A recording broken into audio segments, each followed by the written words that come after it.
اس programme کے اخراجات جو اسمر منسٹریز کے دوست اور پارٹنرز ادا کرتے ہیں۔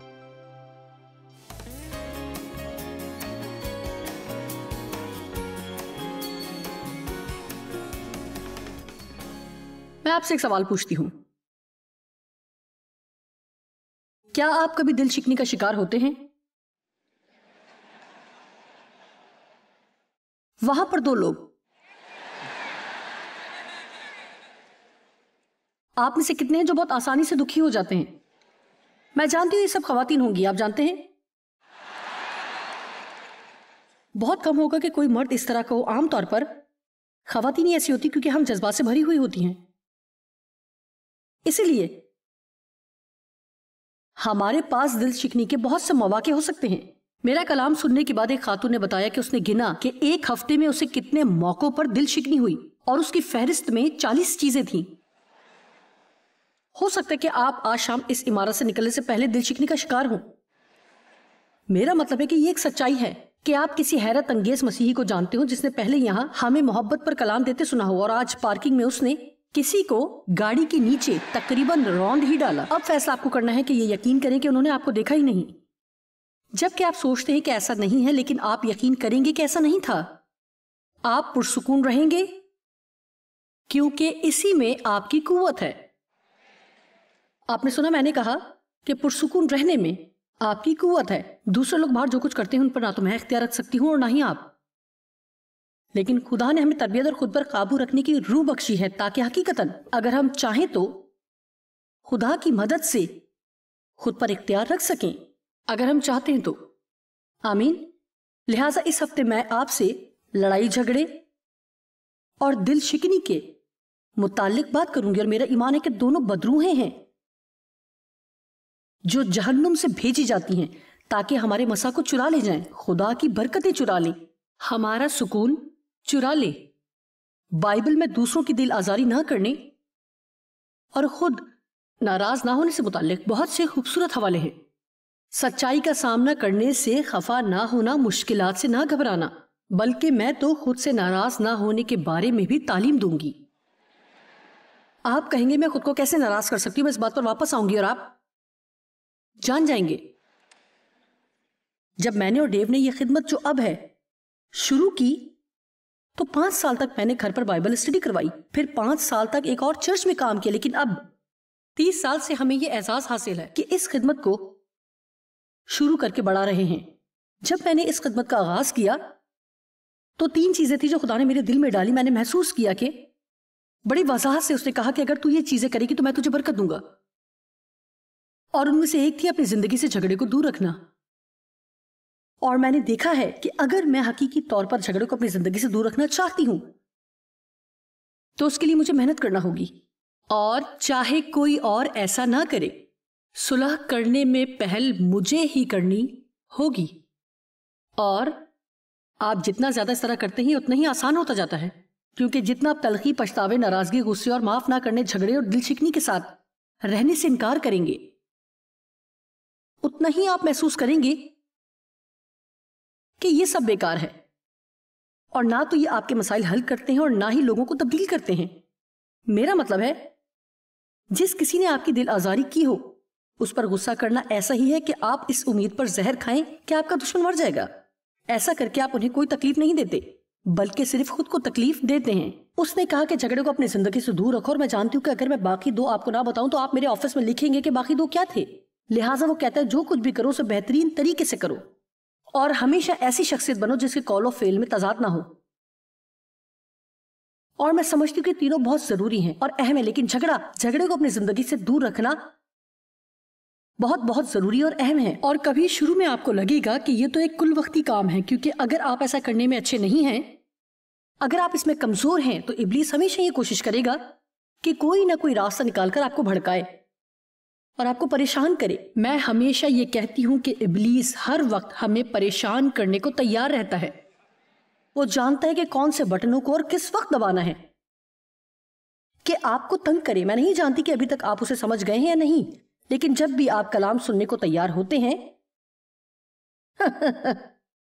تو وہ چرچ والے چہرے کے ساتھ ہی کسی نہ کسی طرح جھنجلا دیتا ہے۔ آپ کے اندر ایک شدید جنگ چل رہی ہوتی، کیونکہ حقیقت میں یعقوب کے خط میں بائبل کہتی ہے یہ زبردست کلام ہے، اور صلح کرانے والوں کے لیے راست بازی کا پھل صلح کے ساتھ بویا جاتا ہے، یعنی وہ جو صلح کے لیے کام کرتے ہیں تاکہ وہ اچھا پھل لائیں. اور اس کا مطلب ہے کہ مجھے یہاں صلح کے ساتھ آنا ہے اور آپ کو بھی یہاں صلح کے ساتھ آنا ہے، کیونکہ جو باتیں ہم کہتے ہیں اور آپ جانتے ہیں کہ یہ کلام صرف چرچ جانے سے متعلق نہیں ہے، یا آپ اس لیے آتے ہیں کہ میں جوائس کو دیکھوں گی کہ وہ حقیقت میں کیسی لگتی ہے. میرا مطلب ہے خدا کا کلام. خدا کا کلام مجھے سرشار کر دیتا ہے. برائے مہربانی کلام سے محبت کریں، خدا کے کلام سے محبت کریں. لہٰذا کئی برسوں تک ہم نے بہت محنت کی تاکہ جھگڑے کو اپنی زندگی سے دور رکھیں اور صلح میں زندگی گزاریں. اور میں دیانتداری سے کہوں گی، میں اپنے خاوند سے ناراض ہو کر منادی کرنے کے لیے یہاں کھڑی نہیں ہو سکتی کہ یہاں کھڑے ہونے سے پہلے صلح کرنے کے لیے اپنی کتنی ہی غلطیاں ماننی پڑیں. میں ایسا کر ہی نہیں سکتی، کیونکہ اگر ایسا ہو تو میں یہاں کھڑی نہیں ہو سکتی، یہ اداکاری ہوگی. آمین. مجھے یاد ہے کہ کئی برسوں تک چرچ جاتے ہوئے میں اور ڈیو ایک دوسرے سے غصہ ہوتے اور سارا راستہ لڑتے رہے، اور شاید واپسی پر بھی ہمارا سارا راستہ لڑتے ہوئے گزرتا. لیکن جیسے ہی بلڈنگ میں داخل ہوتے تھے، خداوند کی تعریف ہو، یسوع تیرا شکر، خدا کو جلال. اور میں آپ کو بتاتی ہوں کہ میں جانتی ہوں ان باتوں کو، مجھے یقین ہے خدا بھی کہتا ہے کہ واقعی یہ لوگ. لہٰذا آج رات ہم بات کریں گے کہ کس طرح سے دل شکنی کا شکار ہونے سے بچا جائے. میں آپ کو ضمانت دے سکتی ہوں کہ کوئی آپ کو خفا نہیں کر سکتا. اس کا انحصار ہم پر ہے کہ ہم اسے قبول کرتے ہیں یا نہیں. آمین. لہٰذا یہ دل شکنی کیا ہے؟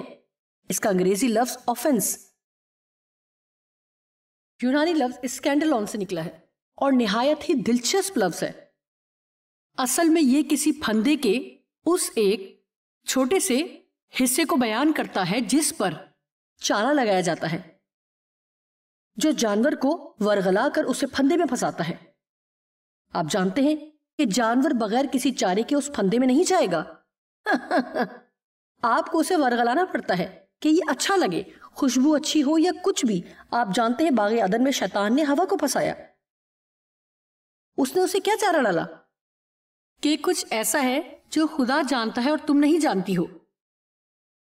اور کیا تمہیں یقین ہے کہ اس نے تم سے کہا ہے کہ تم باغ کے کسی درخت کا پھل نہیں کھا سکتے؟ وہ یہ تاثر دینے کی کوشش کر رہا تھا کہ خدا اس سے کچھ چھپا رہا ہے، اور پھر اس کا ذہن کام کرنے لگا.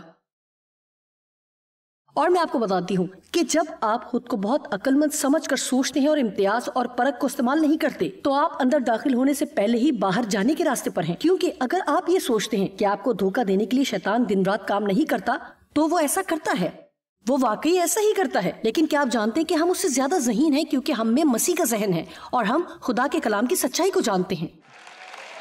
آمین. اور میں پورے طور پر اس بات کی قائل ہوں کہ بہت سے لوگ، سب نہیں، ہمیشہ سب لوگ نہیں، لیکن میں پورے طور پر قائل ہوں کہ آج جو کچھ میں یہاں کہہ رہی ہوں، اصل میں بہت سے لوگ اس کی اہمیت کو نہیں سمجھتے. اور میں آپ کو بتاتی ہوں کہ میں کیوں یہ سمجھتی ہوں کہ چرچ میں بہت زیادہ لوگ ناراض ہیں. مجھے یقین ہے کہ آپ میں سے کوئی ایسا نہیں، لیکن میرا مطلب ہے کہ یہ سچ ہے کہ وہ اس کا اقرار نہیں کرتے. بعض اوقات لوگ اتنی دیر ناراض رہتے ہیں کہ وہ یہ بھول جاتے ہیں کہ وہ ناراض ہیں. اور سچی بات تو یہ کہ یہ آپ کے اندر اتنی پختہ ہو جاتی کہ ہر چیز کے لیے آپ کے اندر کڑواہٹ پیدا ہو جاتی ہے. میرا مطلب ہے یہ آپ کو منفی بنا دیتی ہے، آپ کو ہر وقت تنقید کرنے والا بنا دیتی ہے، اور آپ کو ہر طرح کی مشکلات درپیش ہوتی ہیں. کیونکہ اس سے پہلے کہ یہ بڑی مشکل میں بدل جائے، آپ نے اس چھوٹی سی دل شکنی کا خیال نہیں رکھا. میں چاہتی ہوں کہ آج رات آپ دل شکنی کو ناخنوں کے ساتھ کی جلد کی طرح دیکھیں. آپ جانتے کہ ناخنوں کی اکھڑی جلد آپ کو ہر وقت تنگ نہیں کرتی. در حقیقت دل شکنی کیا ہے؟ ہو سکتا ہے کہ جب تک آپ اس شخص کو دیکھتے نہیں آپ ٹھیک رہتے ہو. جیسے ہی وہ شخص آپ کے سامنے آتا ہے تو یوں لگتا ہے کہ جیسے بس. آپ جانتے کہ میں کیا کہہ رہی ہوں. لیکن جب میں ڈیو سے ناراض ہوا کرتی تھی تو جس کمرے میں وہ ہوتے میں وہاں جایا ہی نہیں کرتی تھی. میں تمہارے پاس نہیں بیٹھ سکتی. ڈیو کو پرواہ ہی نہیں ہوتی تھی اور مزے سے بیٹھ کر ٹی وی دیکھ رہے ہوتے تھے. میں سوچتی تھی کہ دیواری کھڑی کر کے اور میں آپ سے بات نہیں کروں گی والا رویہ اپنا کر میں انہیں واپس صلح کی طرف لے آؤں گی. غالباً وہ بھی سوچتے تھے تبدیلی کے لیے اچھا ہے تھوڑی دیر خاموشی ہے. میرے لیے یہ دلچسپ بات ہے اور امید ہے کہ آپ کو بھی ایسی ہی لگے گی کہ دل شکنی یا افینس کے لیے یونانی لفظ پھندے کا چارہ ہے. لہٰذا ذہن میں رکھیں کہ جب بھی کوئی آپ کی دل آزاری کرتا ہے تو ہمیں اسے قبول ہی نہیں کرنا ہے، بلکہ میرے خیال میں ہمیں سوال کرنا ہے کہ کیا وہ مجھے غصہ دلا رہے ہیں یا میں خود ہی غصے میں آ رہی ہوں. کیونکہ آپ نے دیکھا کہ ہم بس، کیا آپ ایسے دنوں میں سے گزرے جب آپ بہت حساس ہوئے ہوتے ہیں؟ تمام خواتین اپنے دونوں ہاتھ بلند کریں. آپ جانتی ہیں کہ یہ کیا ہے؟ میرا مطلب ہے کوئی بھی کچھ بھی ہو سکتا ہے، یا کوئی شخص غلطی ایک بار کر سکتا ہے یا ایک بار کچھ کہہ سکتا ہے اور اس وقت وہ آپ کو بات پریشان نہیں کرتی. لیکن خدایا اگر وہ برے ہارمونز کا دن ہوا، آپ وہی چیز دوبارہ کہہ دیں تو اب آپ شدید غصے میں ہوں، آپ تنگ آ گئی ہوں، آپ اسے مزید برداشت نہیں کریں گی اور آپ انہیں اپنی زندگی سے نکال باہر کریں گی اور گفتگو کا اختتام ہو جاتا ہے. لہٰذا یوں کہہ لیجئے کہ اگر واپس جا کر آپ یہ کہنے کو تیار نہیں کہ ٹھیک ہے اپنے ناراض ہونے کی ذمہ داری میں خود اٹھاؤں گی، اب مجھے ناراض نہ کرنے یا غصہ نہ دلانے کی ذمہ داری میں کسی دوسرے پر نہیں ڈالوں گی، تو اس تعلیم کو سننے کا کوئی فائدہ نہیں ہوگا. مجھے وہاں نیچے آنے پر مجبور نہ کریں. آپ جانتے ہیں کہ کتنا زیادہ ہم اپنی مشکلات کا ذمہ دار دوسروں کو ٹھہراتے ہیں. آپ اور اگر آپ نے ایسا کیا اور اگر آپ نے ایسا نہ کیا ہوتا تو میں خوش ہوتا، اور اگر آپ نے ایسا نہ کیا ہوتا تو میں اس طرح محسوس نہ کرتا. لیکن خدا نے ہمیں تربیت یا ضبط نفس کی روح دی ہے. اگر آپ اسے نہیں سمجھتے تو اس کا مطلب ہے کہ اپنے آپ پر قابو رکھنا دوسروں پر اختیار رکھنے جیسی کسی نعمت کا ذکر نہیں. دوسرے لوگ ہر وقت جو کرتے ہیں میں اس پر اختیار نہیں رکھ سکتی، لیکن میرے پاس اپنے آپ پر قابو رکھنے کی روح موجود ہے. لہٰذا ہمیں اپنے پاس موجود چیزوں کی ذمہ داری لینی ہے. ہم کسی بھی مسئلے سے اس وقت تک آزاد نہیں ہو سکتے جب تک اس کا الزام کسی اور پر لگا رہے ہیں. کیا آپ سمجھیں؟ ہم کسی بھی مسئلے سے اس وقت تک آزاد نہیں ہو سکتے جب تک اس کا الزام کسی اور پر لگا رہے ہیں. اور آپ کہیں گے لیکن میں جانتی ہوں، میں یہ نہیں کہہ رہی کہ انہوں نے کچھ غلط نہیں کیا ہے. میں صرف یہ سکھانے کی کوشش کر رہی ہوں کہ چاہے کچھ بھی ہو خود کو آزاد رکھیں. دیکھیں،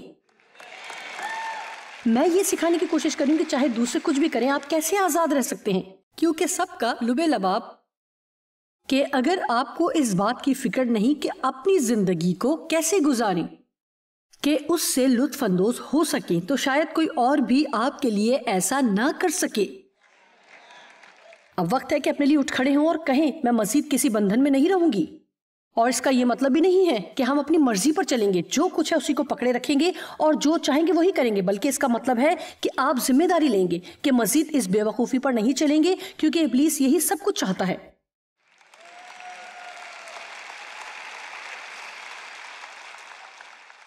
اور اگر کچھ اور کام نہ کرے تو جب آپ میری عمر تک پہنچیں گے تو پھر آپ کے پاس اتنا وقت نہیں ہوگا کہ آپ خفا رہیں. میرے پاس ضائع کرنے کے لیے وقت نہیں رہا.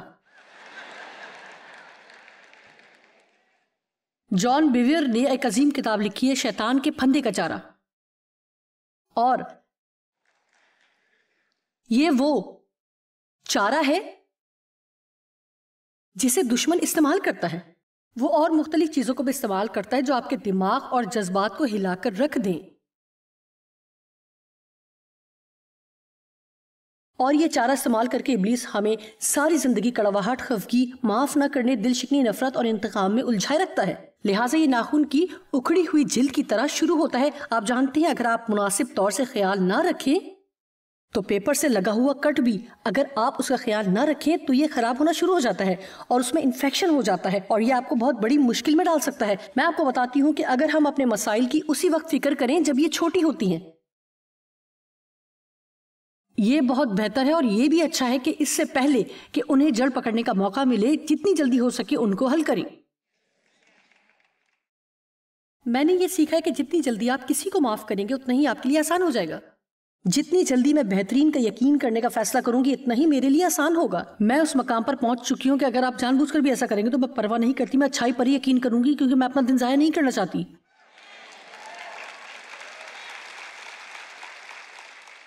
میں بتا سکتی ہوں کہ آپ کی اور ہماری رکاوٹیں دور ہونے والی ہیں۔ اچھا تو کون ڈیو کہانی سننا چاہتا ہے؟ میرے پاس ایک بالکل نئی ڈیو کہانی ہے۔ یہ بالکل تازہ خبر ہے۔ میں نہیں جانتی کہ اگر میری ڈیو سے شادی نہ ہوئی ہوتی تو میں منادی بھی کر سکتی تھی۔ منادی کرنے کے لیے مجھے ڈیو سے مسلسل ذخیرہ ملتا رہتا ہے۔ آپ کو مجھے گھر پر سننا چاہیے، وہ کچھ کریں گے اور میں کہوں گی ہاں میں اس پر منادی کروں گی۔ ہاں ٹھیک ہے، میں اس پر پیغام دوں گی۔ اس جنوری مجھے اور ڈیو کو شادی کیے ہوئے 49 سال ہو گئے۔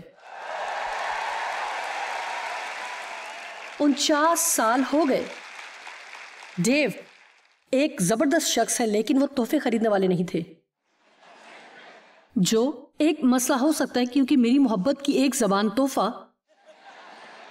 اور دوسری خدمت کے کام ہے، اور یہ اس معاملے میں اچھے ہیں۔ آپ جانتے ہیں ڈیو کی طبیعت ایسی ہے کہ وہ کوڑا پھینکنے کے لیے باہر رکھیں گے۔ میرا مطلب ہے کہ اگر رات 10 بجے بھی مجھے اسٹور سے کچھ چاہیے ہوگا تو وہ کپڑے پہنیں گے اور مجھے وہ چیز لا کر دیں گے۔ لہٰذا آج شام کوئی ڈیو کو نیچا دکھانے کی رات نہیں، کیونکہ ڈیو ایک بہت ہی زبردست انسان ہے۔ لیکن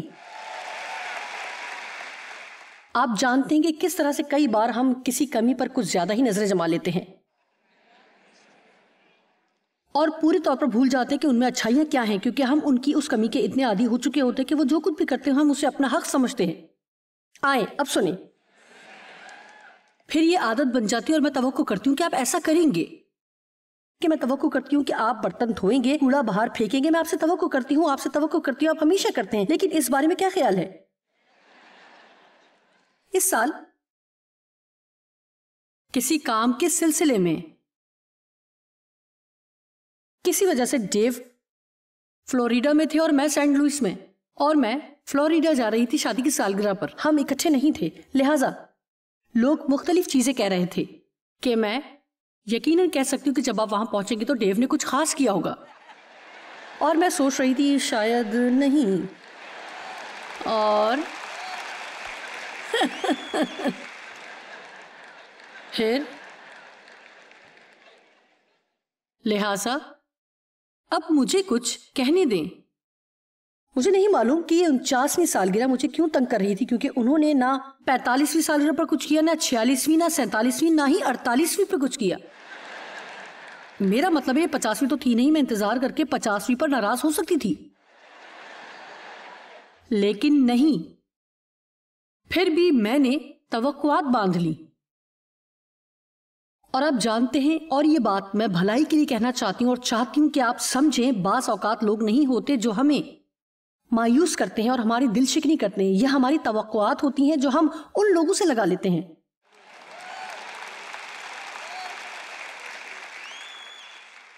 خیر میں نے سوچا کہ مجھے توقع تھی کہ آپ نے یہ کیا، مجھے نہیں معلوم تھا، اور لہٰذا سالگرہ کی صبح میں سوچ رہی تھی کہ ڈیو مجھے کال کریں گے اور مبارکباد دیں گے۔ نہیں۔ لہٰذا بالآخر میں نے کال کا انتظار کیا کہ شاید وہ کچھ کہیں گے، لیکن انہوں نے کچھ نہیں کہا۔ میں نے کہا اچھا میرے خیال میں آپ کچھ نہیں کہیں گے، لہٰذا ہیپی اینیورسری۔ انہوں نے کہا وہ آ جائے۔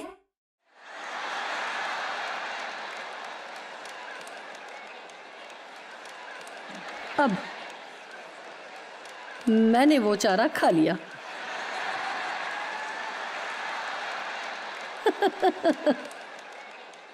میں نے چارہ کھا لیا، لیکن میں اس پھندے میں پھنسنے سے بچنے کی کوشش کر رہی تھی کیونکہ میں اس سے واقف تھی۔ لیکن خدا کا شکر ہے کہ ہمارے ملنے میں کچھ دن تھے، لہٰذا مجھے خود کو ٹھنڈا کرنے کا موقع مل گیا۔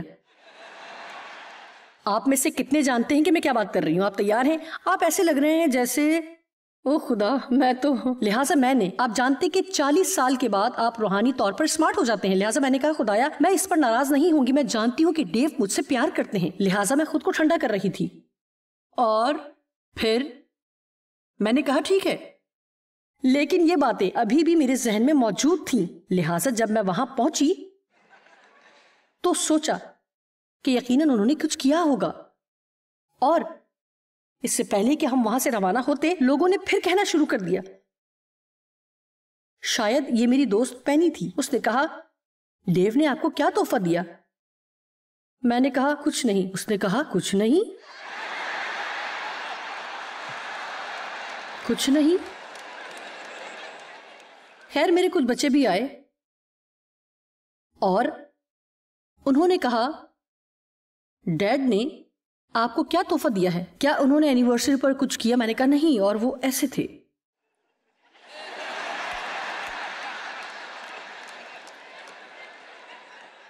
لہٰذا آپ میں سے کتنے ہیں جو یہ دیکھ سکتے ہیں کہ ابلیس کس طرح چارہ ڈالتا ہے؟ ٹھیک ہے، یہ ایسے ہی ہے کہ وہ نہیں کریں گے. میں 48-47 پر ٹھیک تھی، لیکن 49 پر تو کچھ اور ہی ہو گیا. میں آپ کو بتاؤں گی کہ کس طرح ہم اپنے ذہن میں کھچڑی پکاتے رہتے ہیں. اور میں جانتی ہوں مجھے چاہتے ہیں. اگر وہ مجھ سے پیار نہ کرتے تو کوئی بھی 49 سال تک مجھے برداشت نہیں کر سکتا تھا. اور ڈیو زبردست شخص ہیں، میں جو چاہوں جا کر خرید سکتی ہوں. دوسرے بہت سے آدمیوں کی طرح وہ بہت منطقی ہیں، اور ان کا کہنا ہے کہ اگر میں کوئی چیز خریدوں تو تم نے تو اسے واپس لے کر جانا ہے. اور میرا کہنا ہے کہ بات یہ نہیں ہے، مجھے پرواہ نہیں. میں یہ جاننا چاہتی ہوں کہ آپ نے ذاتی طور پر جا کر سارے مال میں گھوم کر میرے لیے کچھ لیا؟ بہنوں، کیا ہم اس کوشش کو دیکھتے نہیں جو وہ کرتے ہیں؟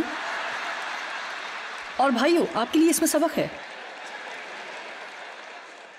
لہٰذا میں فلوریڈا آئی اور کچھ بھی خاص نہیں تھا، کوئی خاص ڈنر نہیں تھا. انہوں نے مجھے بوسہ دیا اور آئی لو یو کہا، لیکن اینیورسری کے حوالے سے کچھ نہیں کہا. لہٰذا ٹھیک ہے، میں نے وہ اونچی دیوار کھڑی کر لی اور میں نے نوٹ کیا کہ میں دوسرے کمرے میں رہی، ان سے زیادہ بات بھی نہیں کر رہی تھی. جب ہم اکٹھے ہوئے تو انہوں نے کچھ نہیں بتایا کہ وہاں کیا کچھ ہوا. آپ جانتے کہ ہم بہت ہی مزاحیہ ہیں اگر آپ ہمیں اس انداز سے دیکھیں جیسے ہم ہیں. لہٰذا میں نے سوچا کہ میں اس امتحان کو پاس کروں گی اور میں انہیں نہیں بتاؤں گی کہ میں اس بات سے ناراض ہوئی تھی. لہٰذا میں نے نہیں بتایا. پچھلے ہفتے تک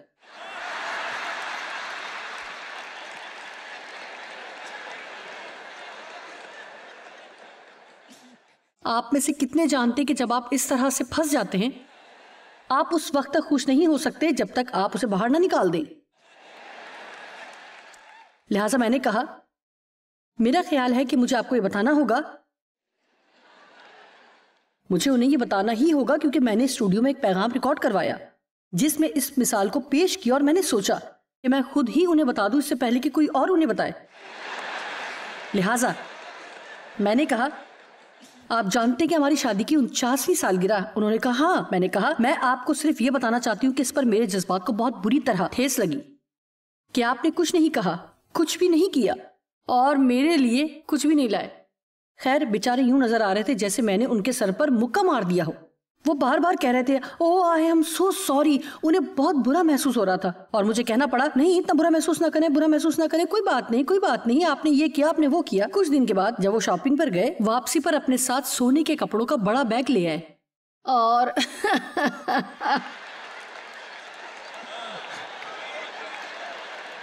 میرا مطلب ہے مجھے 3 جوڑی پجامے ملے اور پھر وہ سب غلط سائز کے تھے، لیکن میرے پاس 3 پجامے پہلے ہی موجود ہیں. لیکن بات یہ ہے کہ مجھے اپنے ذہن کو تیار کرنا ہے کہ وہ دیکھوں جو اچھا ہے اور جو خدا نے مجھے دیا ہے، اور بہت سی چیزیں جو وہ کرتے ہیں ان چھوٹی موٹی چیزوں پر توجہ نہ دوں جو مجھے پسند نہیں ہے.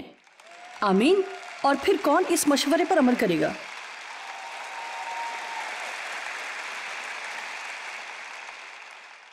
میں اسے بھلائی کے لیے پیش کر رہی ہوں جس لمحے آپ کسی اور پر انحصار کرنا شروع کر دیتے ہیں.